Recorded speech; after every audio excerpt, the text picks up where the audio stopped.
The ERP Doctors with Dan Aldridge and Sam Gupta, powered by InsightJam. Welcome back to the ERP Doctors Show. I'm Dan Aldridge, Director of North America for Partners to Innovate, and I'm here with my co-doctor, Sam Gupta. Say hi, Sam. Hey, Dan. Always the best time, of the week. And today, I think we have so many stories. Just quickly about myself. Sam Gupta, principal at Elevate IQ. Elevate IQ is the independent ERP and digital transformation consulting firm. Dan, do you want to quickly talk about what we want to cover, I guess? Sure. So we're going to actually dive right into the enterprise technology news of the week and our analysis of that. But before I do that, I will be interviewing Paul Tedford from WM Synergy and in the second segment, in the interview segment. So let me get started, Sam. Okay. Which one do you want to pick? The first one? Yeah, I'm going to pick the first one. Let me read it for you. Okay, perfect. Okay, Deloitte and UiPath expand strategic alliance through new AI-powered implementation methodology of SAP ERP software. Okay, so Deloitte obviously is probably the biggest implementer or one of the top implementers of SAP. UiPath is a company that does workflows, document processing, and incorporates AI and RPA into their processes. And Deloitte has a relationship with them that goes back to about 2019, I think, and they're expanding it now to increase the amount of cooperation they have on implementing S4HANA, SAP S4HANA. They have a number of programs, Rise, Grow, and different programs to change SAP ECC to S4HANA. So they're working together with Deloitte on that. What do you think, Sam? Yeah, so very interesting insights here. So I'm going to add some, and then then you can offer your POV as well. So overall, I think you are spot on. Just some colors there overall, from Deloitte's business model perspective, as you have correctly pointed out that they are SAP partner, even though publicly they might say that they are independent, but, their business model is very similar to any system integrators out there. They are going to have many different practices, and SAP is one of them. Now, this particular alignment, obviously, everybody's trying to claim that how good they are at their implementation. They all are trying to claim they have got this magic wand to expedite the implementation.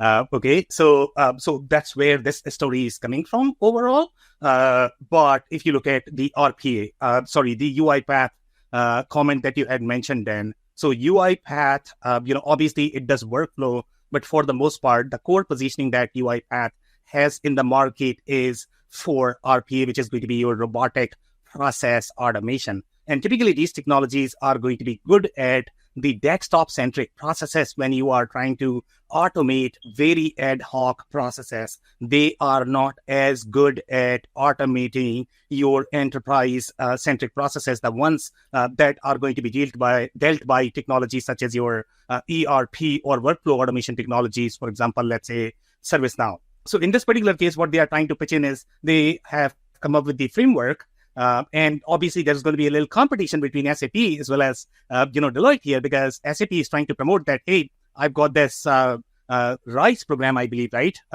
And the RISE program, if you have that, then you probably don't need anybody else. But then Deloitte is trying to say that, hey, you have problems in your data, and I have superior framework. But the point being, most of the frameworks that we are going to have in the market, regardless of who creates them, they can only scale so much. They are very good lead generation tool. But as such, you would require the real implementation expertise to be successful with your transformation initiative. So this is a great story.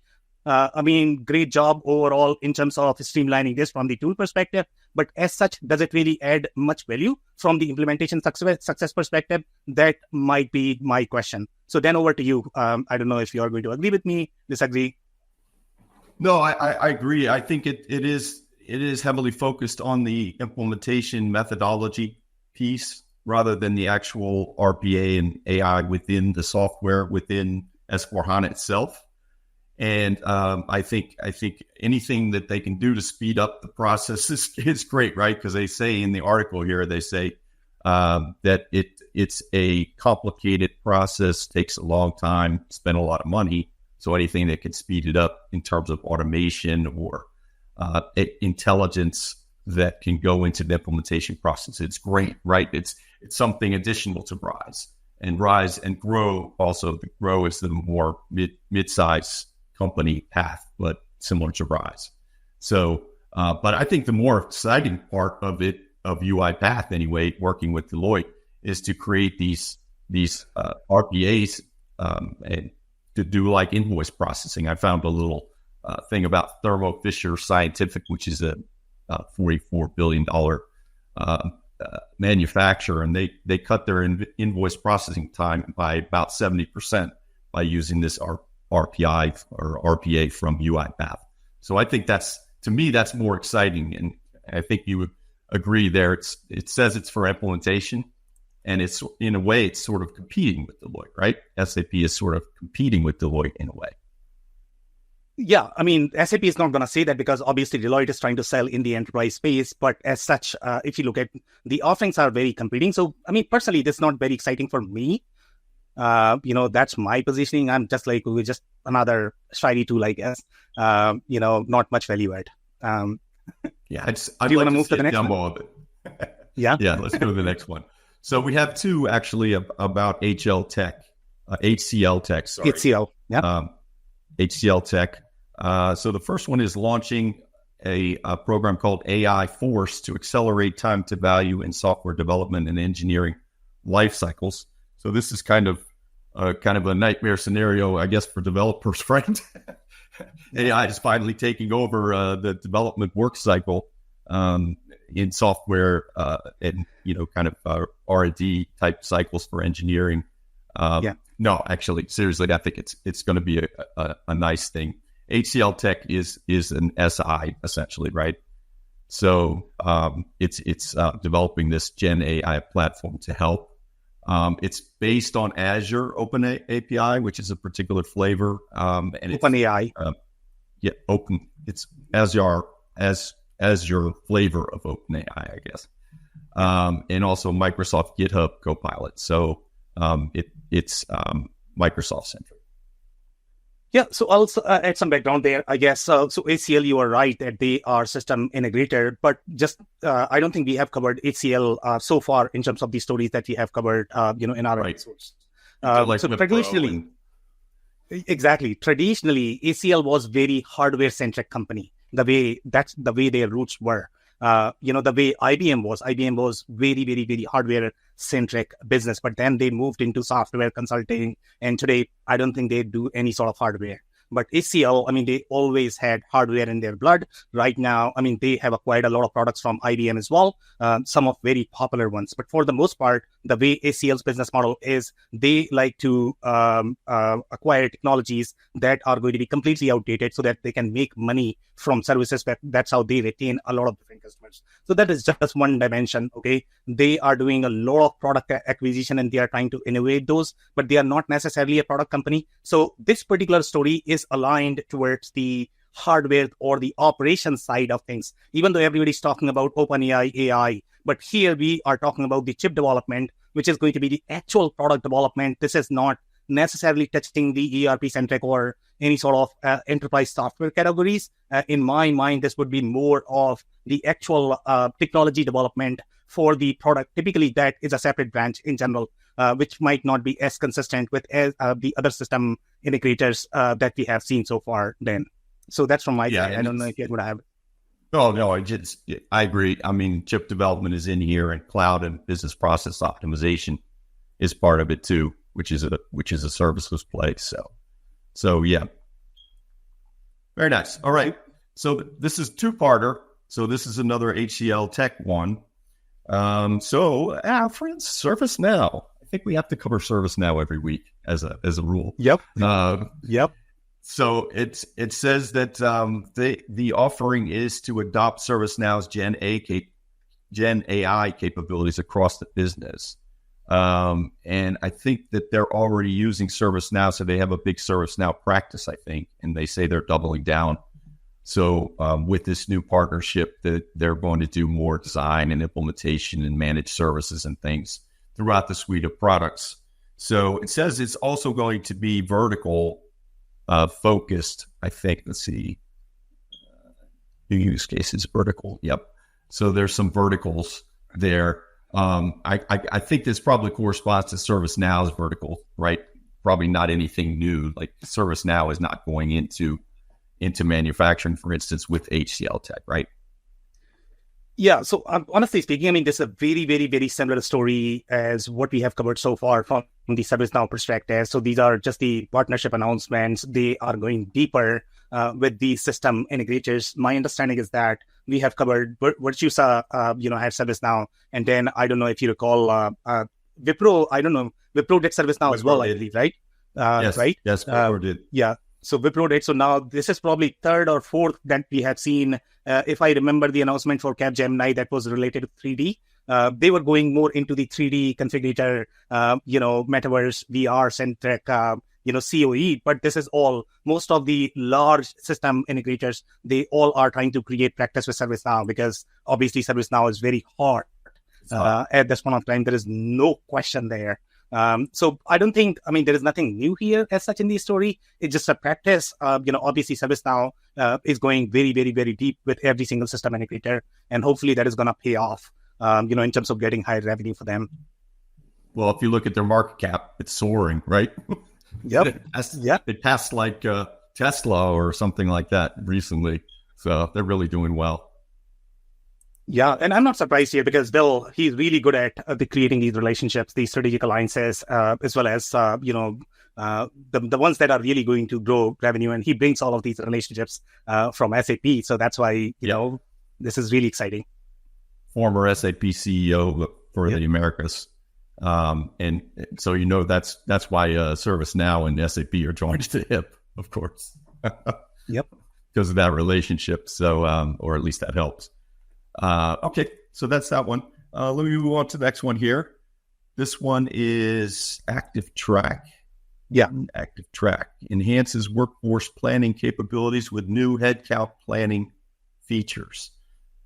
So basically, this one here is something interesting at workforce planning capabilities. I always think of those in terms of headcount. And, every time you implement an ERP, they always used to say it's for headcount reduction, but right. Yeah. But this is actually planning the workforce that you have and dealing with utilization and projections of, utilization and that sort of thing, which is sounds really neat. I mean, it's I think it's more in the services world, right? Wouldn't you say it's like a white collar type workforce, like a consulting firm or something like that would use this software?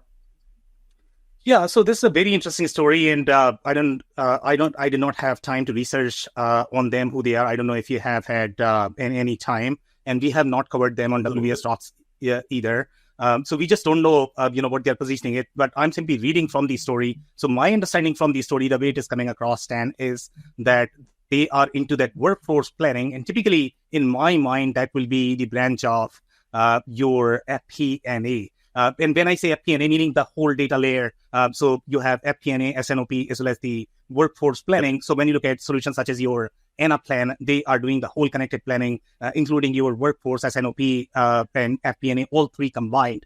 In most cases, when you look at the majority of your planning tools, and FP&A is a term that I'm using because that is slightly more into finance. But when you look at the whole planning piece, the planning piece is slightly different from your transactions or from the core ERP workflow. Some ERPs are going to have, bundled FP&A, SNOP offering, but typically, if you are looking for best of breed offering, there are many different solutions in the market, and this particular one is really for workforce planning. The solutions that are going to that we are going to have in the market that are going to have workforce planning capabilities, obviously, Workday is one of the top ones out there. So when you look at solutions such as your adaptive planning, they are going to have very heavy workforce planning component in that. Oracle was always known for that because Oracle Yep. ICM was very, deep solution. So they had that component as well. So in this particular story, and again, when I read it, they are looking at, labor and related expenses are among the highest cost for companies, yet most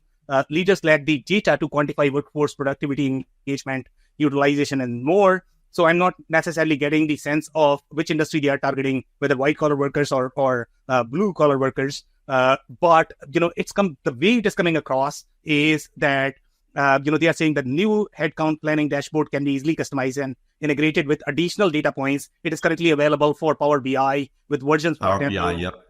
Yeah, exactly. So it seems like, it's probably a BI tool. It might not even be the whole data piece that is typically going to be there in your the core analytics platform. But seems like they specialize in that workforce analytics, but the industry is not clear in terms of what their core positioning is. So that's probably going to be from my side.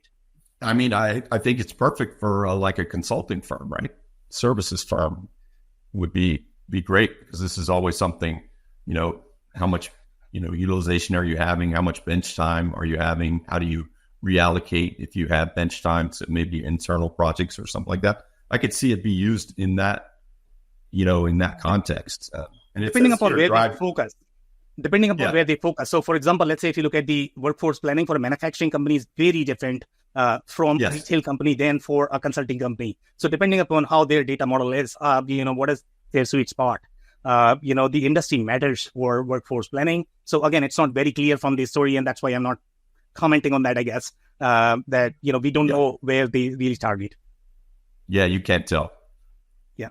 All right. So, let's go on. We got SAP here. Back in the news here.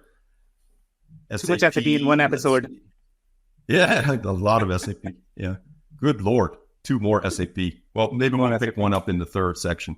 Yeah. But this one is SAP shapes the future of data-driven business transformation with innovations that equip customers to succeed in the era of AI.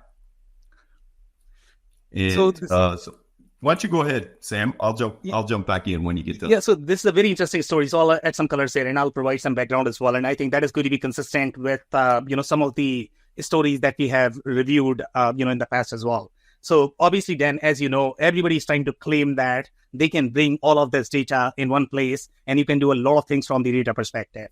If you go to Salesforce is trying to argue that, hey, we are data company, and that's why AI is so powerful with us, and that's why they are so hot on Wall Street at this point of time, because they are claiming that, hey, we got this whole data platform, and because of that, your AI is going to be so powerful. Now, you go to Snowflake is going to argue the same. They are going to say that, hey, you don't want to tight couple yourself with a vendor, come to a data vendor, because that's what is going to give you some of the external data. The other vendors are probably not going to have as many sources, so it's better that we do that job. Now, SAP is trying to argue the same thing as well, okay? But Salesforce is going to argue this more from the sales and marketing lenses, but SAP is trying to argue this more from the operations perspective, that you need the complete picture, and I am trying to create this data sphere. So technically what you should be doing is you should be hosting this whole platform in my platform, and you should bring in all of these data points from everywhere. Go ahead, Dan, sorry. Yeah, HANA, right? And, the same thing would be Palantir.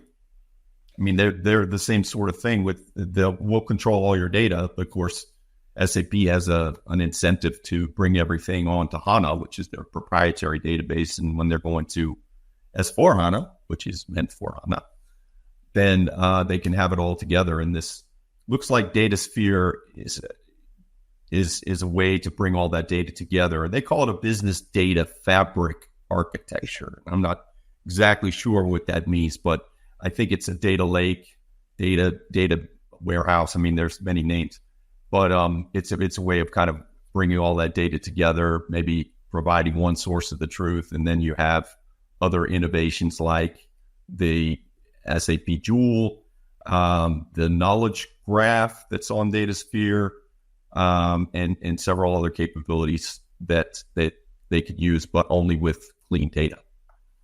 Yeah, so the only comment I would have there is, yes, this is going to be in the same bucket as your Palantir, But Palantir, overall positioning, if you look at what Palantir is able to do, they are the whole custom development platform for data applications. I want to be careful there. So when I say custom applications, that could be on your operational stack. They could also be on your data stack where you are building these data science applications, which is a very different problem than doing your operational or transactional centric applications. So in this particular case, even though they all are going to argue that they all can do everything, but for the most part, when you look at this particular offering, in my mind, this is going to be comparable with what Salesforce is doing. So it's not going to be as heavy as your Palantir. Palantir is a lot more. It's not even comparable to your Snowflake. So this is just what these guys are really trying to do is, obviously what SAP wants is they want all of the revenue with them. They don't want any other vendors to come in their deals. As simple as that.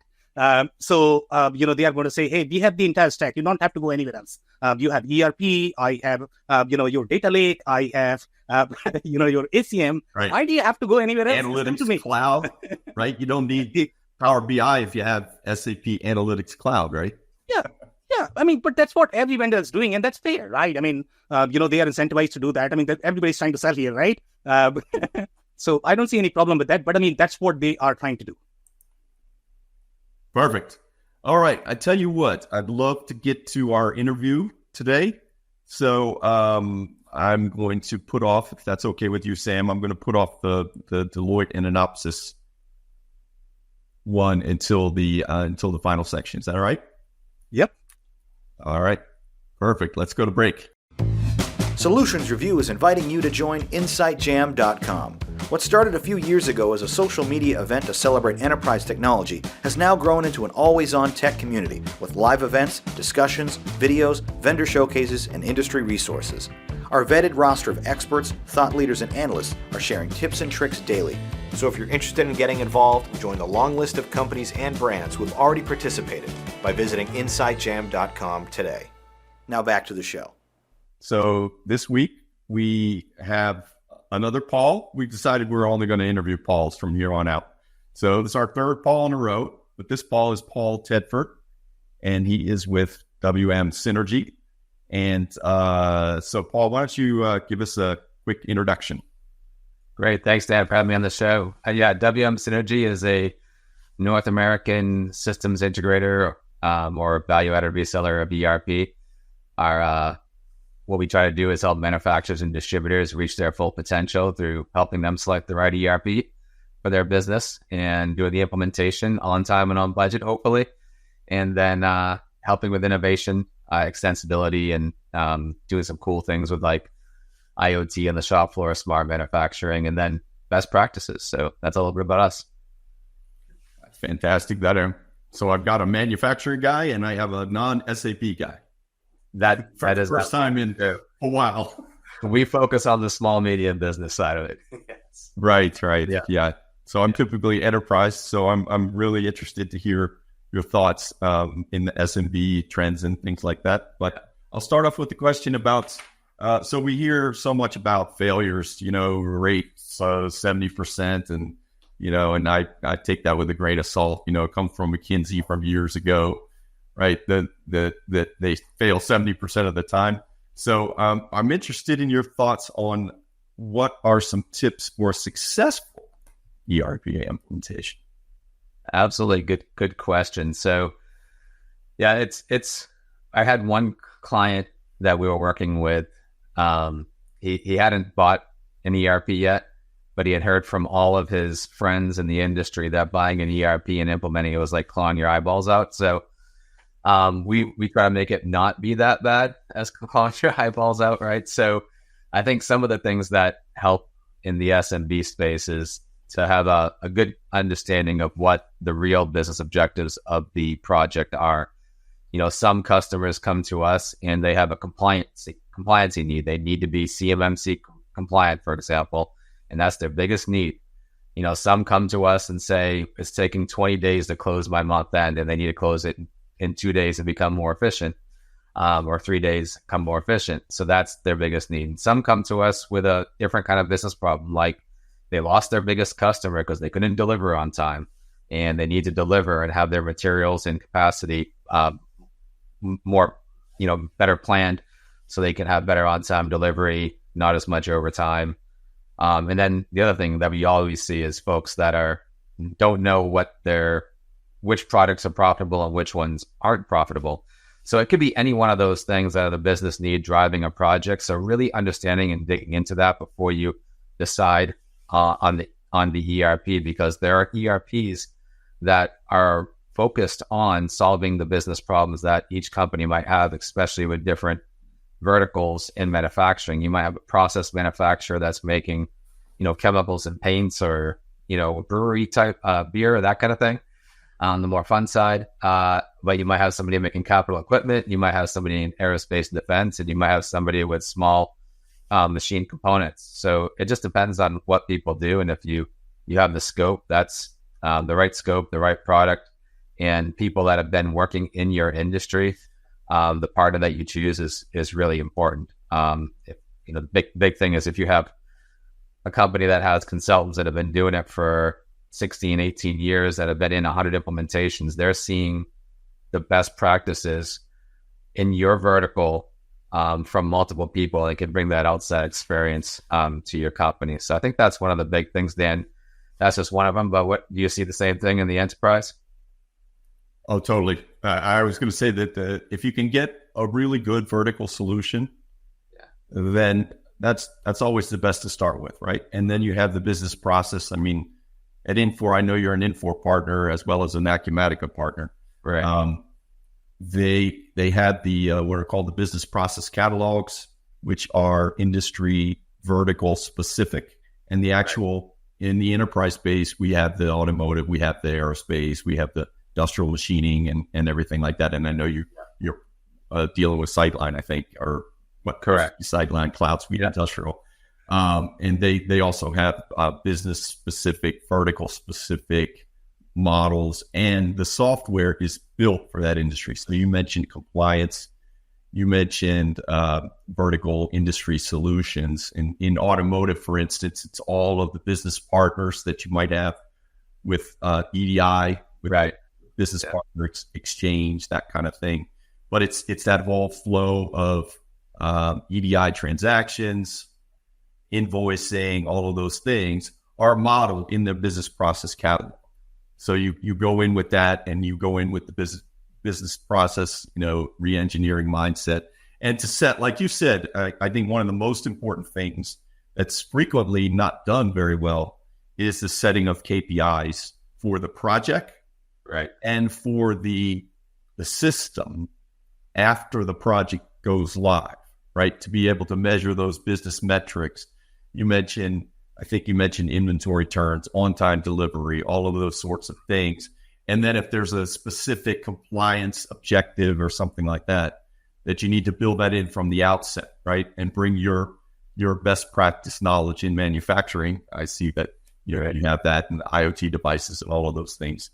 You bring that to bear. So the industry experience is very important too in having a successful implementation. Couldn't agree more. It's could be as important or more important the software you choose, because a lot of these softwares do the same thing sometimes. In some areas, they usually have differentiators in different areas, but having a great partner that is, walk in your shoes, understands your business and understands those best practices, brings that playbook with you. That's just as important. Yeah, and that's what we try to be too, and we are focused in manufacturing as well. But in the enterprise, it's pretty much the same, except that everything is magnified, right? Right. Everything is magnified. The time frames, exactly. Yeah. The budget, the everything is magnified. So great. Let's see. So in terms of implementation, do you have any more tips about? I'm thinking primarily of. I think you have your own methodology, right? So you have adapted the methodology from Infor deployment method or whatever it is, maybe whatever Acumatica uses, into your own framework. Why did you do that, and why do you think that's important? Yeah, I think it's all about continuous improvement, right? The same thing that we're trying to help our customers with. So we've done 1,800 implementations, so quite a few. And with that, you've learned over years where you want to improve the process. So we've taken bits and pieces from what Acumatica does, what Infor does, what other companies do, and we've called it the Advantage One methodology. And it's really about getting the implementation right the first time, not having to have one of those horror stories that talked about in the beginning, where we're calling our eyeballs out. So I won't say that again, but that's what Advantage One is. But it really starts. Yeah, exactly. We want to make it easy is what we want to do, easier. So it starts up front with those KPIs, like you mentioned, understand the business needs, and that's well before somebody's made a decision. And then you have a system architect that comes in, or a solution design person that comes in, and we have an analysis stage, which I'm sure you have something same or similar. And the analysis is about looking what they have for the current process and current state maps, analyzing the data, where their data's at. Is it clean? Do we have to clean some of that data out? How are we going to migrate it for their goals? And then plan the goals of the project. What are the KPIs you're going to have up at the end that we want to actually change, like on-time delivery or a lead time? Do you want to go from a 15-day lead time to a 7-day lead time? Well, how are we going to do that, right? And then review and understand that current state. So that's our analysis project, part of the project. That's usually the first, few weeks of the project. And then we go into the design stage. That's taking everything that we learned about the company in addition to what we learned before that, and designing what that future state process and maps are going to be. Mm-hmm. So we take those out, and sometimes those current state maps are so important because we've done so many, let's say, capital equipment companies, and we understand what they do, but there's always something unique about companies sometimes. So making sure we're putting that, have that included in the design for the future is important, right? Not just a template. So it's usually like 80 to 85%. It's already done. So that's the 15% that's unique about that company. So we're designing that. We're re-engineering some of those processes around that where it makes sense, where they want to help with the future state. And then there's a big part of that process is change management, making sure the company they might not have gone through a project like this before in the SMB space. It could be the first time. They could be coming off QuickBooks, and maybe their key stakeholders haven't gone through an ERP implementation, or it's their second time.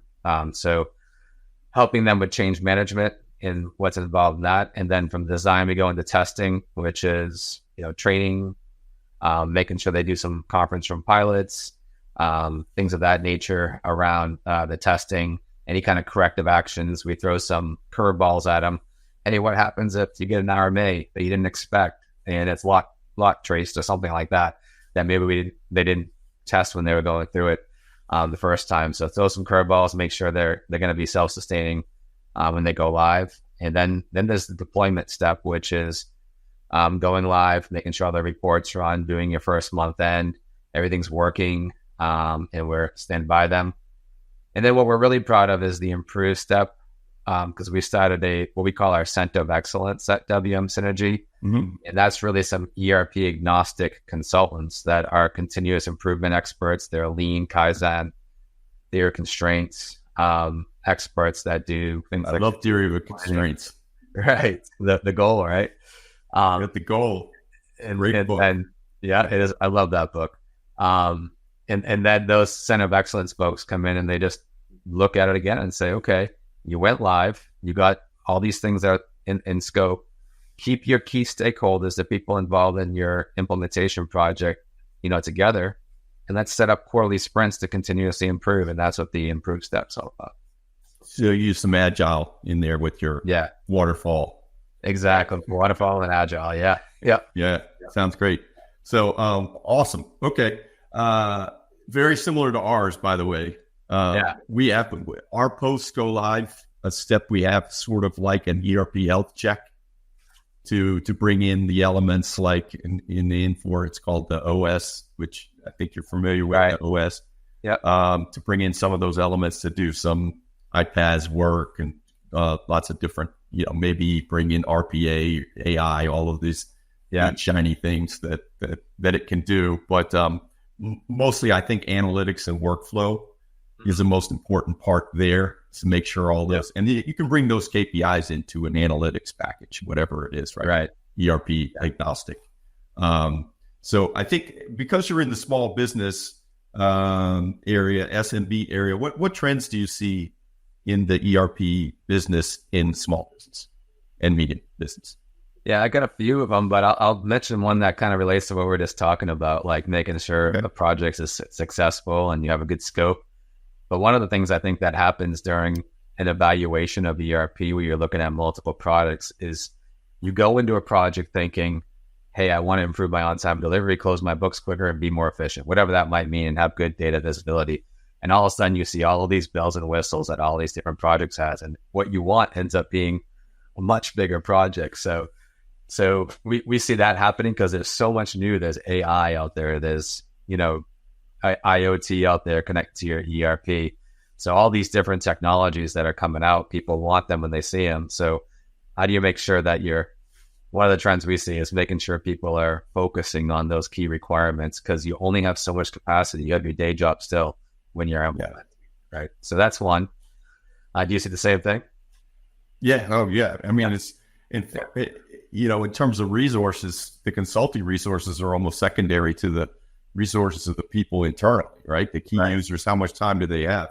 Can they train the end users? Because not everybody can train, right? It's a skill, and do you want your consultants to train, or do you want the key users to train? I mean, ideally it would be the key users training the end users, right? Train the trainer type approach. But I see that exact same thing. As a matter of fact, people have been coming to us lately to design a resource plan for them, right? Or their internal people, right? To go and sell that to the board. Yeah. Because it's a large part of the success of it is going to be able to get the best people and put them in and get some time from them, right? So that their day jobs aren't impinging on them so much. Yep. So some of the other trends that we see is, I know we talked about this before the show, that everybody talks about AI, but we're starting to see AI in the ERP and thinking about what the tangible real benefits, because a lot of it's all theory still in my mind, but there are companies that are getting real benefits out of it. For example, using usage data on parts to set all your part planning parameters, like your savings stock, replenishment levels. So you don't have to do that manually, or checking out your cost of materials and making sure your pricing is aligned without having to manually set all your prices up to get the margins that you want. So just some examples. We're seeing like CMMC, we talked about that before, NIST and DFARM, but that compliance, it's almost like the old Y2K where people they need this now. They need to be CMMC compliant, or they're not going to, have the contracts awarded to them. So we're seeing a lot of companies ask about that.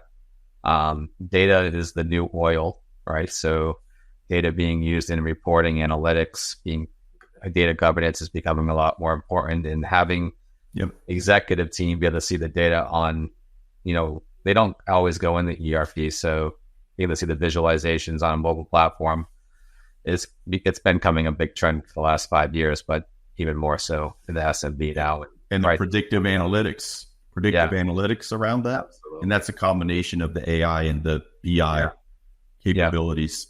But it's amazing that SMBs have the same issues as enterprise. They do. At that level, and they have a lot less money to deal with it, but they have the same issues as we're seeing in the enterprise space. We're almost completely in the enterprise space. But I agree with those same kinds of issues. And the fact that you guys have a, business analysts and manufacturing savvy people that can work in those verticals is great. Congratulations to you on that. And I think that will help you win a lot of new business. And you talked about software selection. It's funny because software selection is something that we can do, but on the face of it, we're in for implementers, right? So, right. But that doesn't stop Deloitte though. Deloitte is going to push SAP or Oracle, right? So, I mean, it's interesting that you guys have the capabilities or the expertise that people will turn to you for software selection or, some input into it, even though you really have two solutions, right? Two flavors of solutions. Yeah. Well, actually more flavors than that, but two brands. Yes. Two brands. Yeah. But anyway, so I think we covered this last one a bit, but I'll ask it anyway. And we're running close on time. I really wish we had some more time to speak. Maybe we'll have you on later. But it's this one here is, it's not all about the ERP. How do you ensure you have a solid foundation before implementation? And you mentioned the change management, which is a very important aspect, and the data governance and the data, master data management, if you will, and all the workflows and the KPIs and things like that, setting that up. But what other tips would you have? Yeah, I think those are the big ones, like the data, making sure your data is clean, that you understand that, or it's something that even before you select the software, you can start doing. Change management, there's a lot of different methodologies to help make sure you have a good team that's going to have a successful project, including like DISC assessments or things of that nature. It's also talking to, references and things of that nature. But I think those are some of the big ones that you didn't mention. Yep. So I agree with you on the other ones that you mentioned as well. Yeah. Yep. Well, thank you, Paul. Thank you so much for coming on the show. Thanks for having me. I love your insights, and it's nice to get. Well, we're going to stop with the Paul for a while, but maybe we'll have you back on 3 Pauls in a row. So thanks for being here, and we'll go to break. Thank you, Dan. Want more Insight Jam? Follow us on Instagram for exclusive content like a daily dose of best practices and buying advice from industry experts and leading solution providers. Or subscribe to our YouTube channel for long-form highlights from our expert panel discussions. And if you prefer to listen, please rate and review the Insight Jam podcast on Apple, Spotify, or Google. The Solutions Review team is hard at work collecting the best enterprise technology information from around the globe, so don't miss out. Now, let's get back to the show. We are back for section 3. And I love that interview. That was great. Last Paul for a while, but he was great. And so I wanted to kind of turn it over to you, Sam, and see what you thought of the interview. Yeah, I think it was amazing. And one thing we can conclude is anytime we are going to have a Paul on the show, it's probably going to be amazing. So we probably should recruit a lot more Pauls here. So wonderful job. Pauls. Exactly. So I'll offer some, from my perspective, my POV, I guess, and then I definitely want to hear a little bit more from your perspective. And now we have had a lot of different guests, right? So one of the things that we are going to do is we are going to compare what they have said and who is coming from what background, and then we are going to analyze that. So in this particular case, we are going to do a little bit of Paul versus Paul. I don't know if this is going to be interesting. So obviously we have had 3 different Pauls. So Paul Byrne, Paul Coetzer, right? Coetzer. And now Paul Tedford. So one of the things that Paul Byrne had touched is the importance of phase 0. Especially when you talk about, your commentary related to, hey, 70% failure. Yes, everybody talks about it. Paul Byrne had a little saying that everybody talks about failure, but they don't talk about what can make it successful. So in this particular case, you guys did touch on that, and he was really big on that phase 0. So now when I'm looking at what, Paul has done in this, obviously, he's talking about methodology, and honestly speaking, I have nothing against Deloitte. So if I am not excited about their framework, that means I'm not probably going to be excited about this framework as well, regardless of how many implementations you have done, because the number of implementations, yes, that adds a lot of experience, but each implementation is so unique because of data, because of people, that frameworks, they work, but they don't work where you need the real, expertise, I guess, to make them successful. So initially, when we started this conversation, I guess, he was talking about a lot of different things, but change management was very late in the game. It was almost like 10 minutes. Then change management came. So that's what I guess, that's where my perspective on this is going to be, that Paul Byrne had a lot more focus on data and change management, if I remember correctly. That's what he had emphasized a lot. And depending upon who is coming from which story. So in Paul's case, even though he's also a SAP partner, and these guys are obviously Infor and Acumatica partner, so technically speaking, I mean, they have very similar positioning in the market. They both are trying to sell, the software as well as the implementation services. So they should have the consistent story. But overall, from the interview perspective, it did not come across that way. So I'll pause there, Dan. I don't know what you think of my assessment. Do you agree? Do you disagree? Well, I think it was just kind of the way I directed the questions to that change management didn't come up until the end. I mean, it was just the order of the questions. I think he's a big proponent of change management. I did because he's dealing with SMBs. He's dealing with smaller companies than like a Paul Byrne would be or Paul Quitzer. Or they're dealing with monster enterprise great companies. So I think it's a bit different for them. But I think he did say that he has those services internally, right? So he doesn't necessarily need to go out because he's dealing with SMBs, right? So I was going to ask him the question of, if you do change management, do you employ a firm like Elevate IQ, which can help with change management initiatives? Would you go in? But I suspect that the size of his deals are maybe not enough to justify bringing in a Sam Gupta, for instance. But I would say any enterprise grade, and if it had come around to that in the conversation with Paul, is that he'll say Dragon ERP does phase 0, but what I would have asked him had I thought of it was, wouldn't you want to get a really large project? Wouldn't you want to get help from a tech agnostic advisor such as Elevate IQ? And I think the answer would be probably yes, right? He has those services and he thinks it's important. I think we can all agree that people, process, technology are the 3 pillars, and people is the most important. Process is the second, and technology is the third, right? So, but Paul, I think what Paul Tedford did that I really liked is he kind of laid out his implementation process or his methodology that he uses, which I thought was very good. But yeah, I mean, we didn't get to change management much because I just asked the questions in the wrong order, I think. Yeah, no, I mean, this is great. And, I'll hit on some more points. And by the way, it's not a question of whether Elevate IQ Sam Gupta, I guess. I'm obviously, honored by your plug. But as such, overall, from the process perspective, what makes most sense? If we are really trying to solve problem here, okay, if we have the failure, okay, what is going to make them successful? The question is going to be, do you do change management before selecting a software, or do you do it after the software?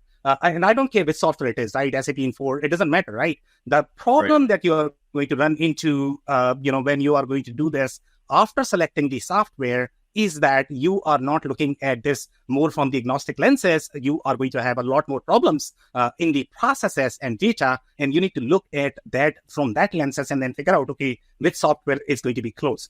I do like one of the things that he had mentioned in his interview related to the whole notion of vertical software, and that is going to be really applicable in the SMB space.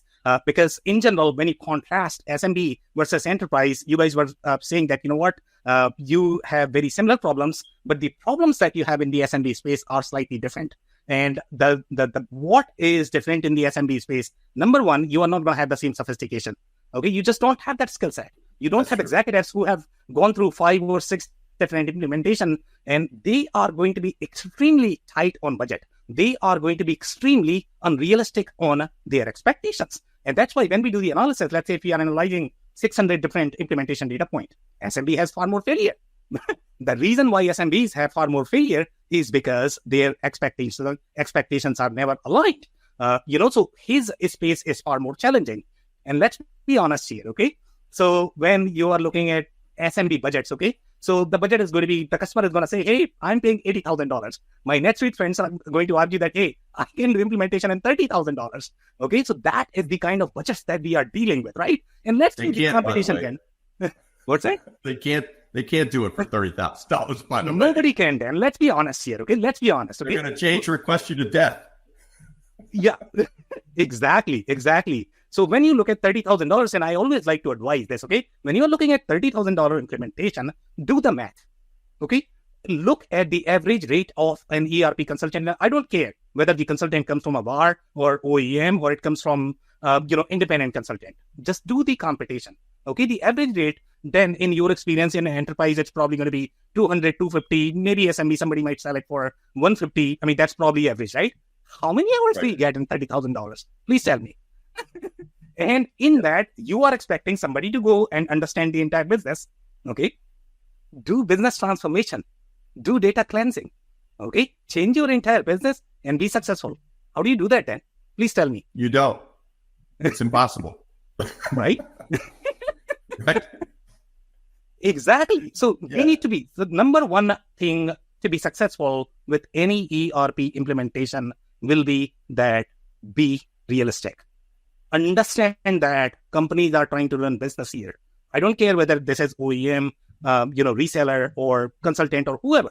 Everybody is trying to run business here and you get what you pay for. If you do the realistic planning of your project, especially if you don't have a skill set, don't underestimate, what is required to implement an ERP, because even if you feel that you have everything down, there will be at least a million surprises with ERP implementation. That's how difficult it is. And even if there have been improvement from the technology perspective, the implementation is still very hard. So then I'm going to pause there. I'm pretty sure you have some follow-up comments there. Yeah, I mean, obviously, all the things that it's great how everything is building week to week, right? And we're talking about things like the RISE program. We're talking about, what's a brown field, what's a green field, what's a blue field, in these upgrade projects. What kind of AI tools are available and methodologies are available to help with the implementation to speed it up and automate things. And, irrespective of vendor, I think we're getting to a really nice vision of what the future could be for business transformation. I won't say digital transformation, because everybody will hit me on that one because it's a business transformation with digital tools. Remember, Paul? He's like, oh, left-handed screwdriver. Oh, sorry, left-handed screwdriver. But I think we're building up to a nice vision, what I see as a nice vision of all of the different tools that you can use to please a customer. And an enterprise customer is what, I'm focused on. But it's nice to know what's happening in SMB world as well, to see what the tools are out there. They're going to have multiple ERPs no matter what, right? Some of them have their pluses and minuses. And, I think vertical industry is a great thing. I think it's very important, but, it doesn't proceed. That's software selection should be done, I think, after the people aspects. And when you're coming up with the budget and things like that at change management, that's what you're a proponent of, right? Doing that kind of work before you select a software, because each ERP vendor is going to have their own sort of implementation methodology that they're going to try to push on you. They're going to have, let's just get it in, quickly, and don't worry about the people and don't worry about the documentation and the training. Just slam the thing in, right?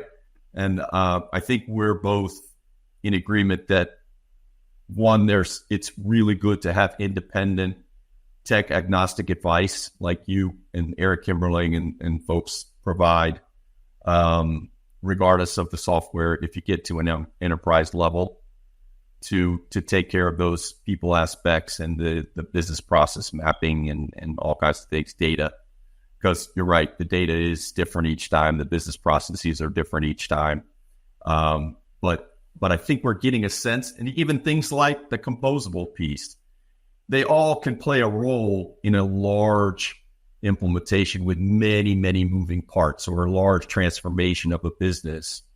And I think that Paul Tedford was great in this respect, in that he's in the manufacturing industry and he's talking about IoT and some of the manufacturing things elements that you can bring into the thing. Jan Van talked about that as well.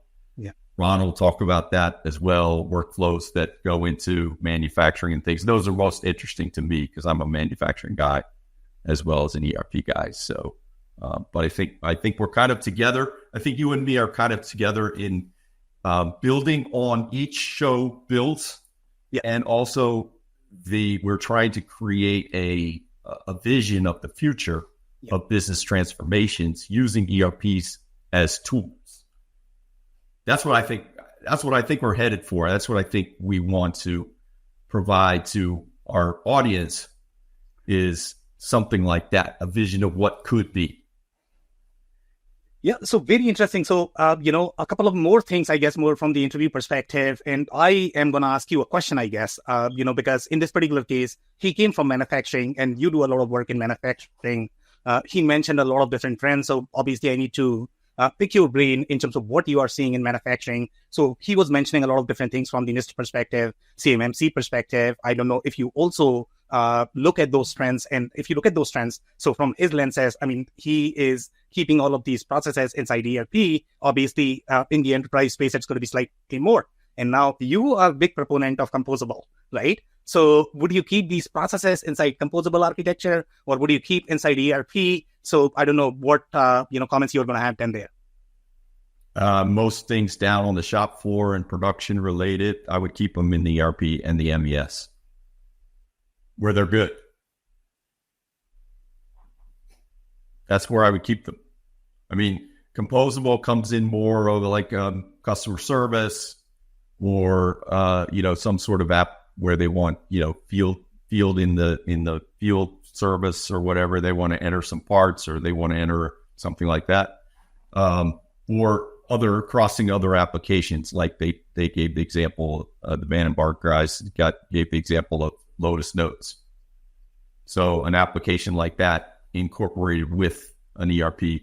But in terms of production planning, MRP, MPS, MES, production time reporting, all of that stuff stays in the ERP. Please do not do composable for that. Is no sense in it. And actually, if you listen to Jan, what he said, when I asked him the question point blank, I said, "You're not against ERP, are you?" And he's like, "No, I'm not. ERP is the engine, but ERP only goes so far, right? Into the browser and in the cloud. And if you have an on-premise system that's many, many years old and heavily customized, composable can be a way to the future, which the future is cloud ERP. There's no doubt about that. And I don't think either Ronald or Jan would debate that point. It's coming. I mean, it's here, right? Everybody's being forced in that direction, right? You're going to have to go, if you're ECC, you're going to have to go S/4HANA or out. That's the only choices that you have, right? So that's there, and keep it in the ERP or the MES or the CRM or the wherever it resides. If they're doing a good job, if it does a good job, leave it. Don't redesign something that already works well and is working for your company. I don't think that they're proposing it. It's a sort of a bridge to the future. It's a way to help with the implementation. It's a way to have nice, modern applications for things like customizations that might have been done or something like that. You can move them up to the cloud right now. So it's kind of a bridge to the future. It's not a replacement.